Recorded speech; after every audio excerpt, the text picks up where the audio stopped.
The hope was that the war between the United States and Israel against Iran would be short-lived, but that's increasingly looking not to be the case as the war has engulfed other countries in the Middle East. While far away from our shores, this could result in a level of local economic violence not ever imagined.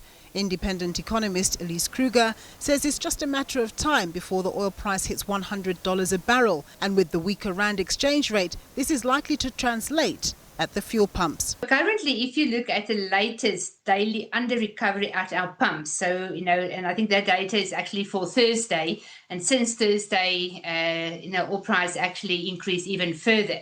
At that point, the under recovery on the diesel price was close to 7 Rand per litre, and on the petrol price, close to 4 Rand per litre. So if you assume that the current levels remain for the rest of March, you can see that type of increase materializing for us on the 1st of April. If you look on average for the first week, it's slightly lower because you basically then look at all the data from the 2nd of March up till where we are now. Then you are talking about 4.50 for diesel currently and about 2.80 for petrol.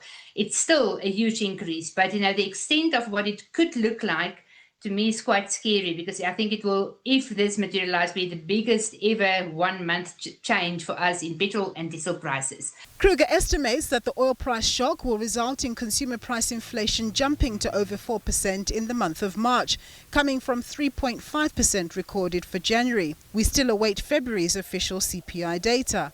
Meanwhile, independent economist John Lewis says the rand's weakening is largely due to the so-called flight to safety. When there are geopolitical or economic shocks, investors tend to withdraw from emerging markets and plow into assumed safety like gold, the Swiss franc and the US dollar, for example. He says while it's difficult to predict what the next fuel increases will be, as so many variables can change in this month, he says if the war continues unabated, this could impact on global economic growth, which would affect South Africa's exporting sectors, which rely on brisk demand from outside markets.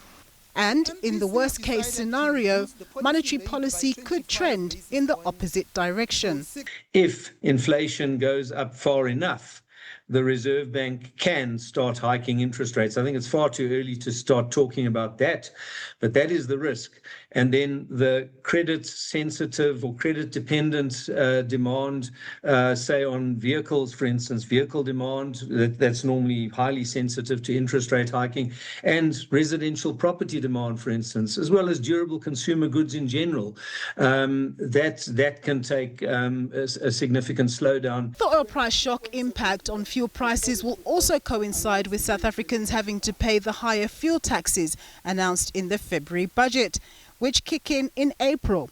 The hope is that the forthcoming fuel increases will merely be a blip as peace is restored in the Middle East. But if that turns out to be wishful thinking, South Africans must brace themselves for major strain on their already stretched pockets.